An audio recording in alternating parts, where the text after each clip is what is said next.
Morning guys, welcome back to my channel. তোমরা সবাই কেমন আছো? আশা করি ভালো আছো, আর আমিও ভালো আছি। আর সকাল সকাল আজকে অনেক ভোরে উঠেছি, 4টের সময় আমার ঘুম ভেঙেছে। আজকে উঠেছি অনেক ভোরে, 4টের সময় উঠেছি আমি। তো 4টের সময় উঠে আবার শুয়ে পড়েছিলাম। তারপরে আবার উঠেছি, উঠে কিছু কাজ ছিল টুকটাক, ওগুলো সেরে নিয়েছি।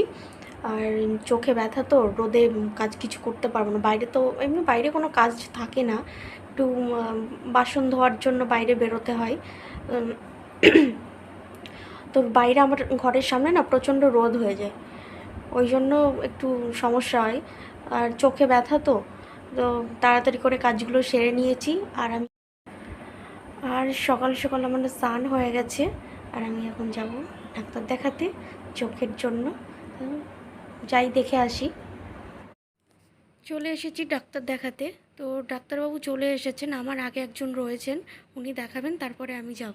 তো ভেবেছিলাম আমাদের কৃষ্ণগড়েই দেখাবো, কিন্তু আমার বেরোনোর মতো অবস্থায় আমি নেই, কারণ আমার প্রচণ্ড পরিমাণে চোখে ব্যথা করছে, আমি ঠিক করে তাকাতে পারছি না।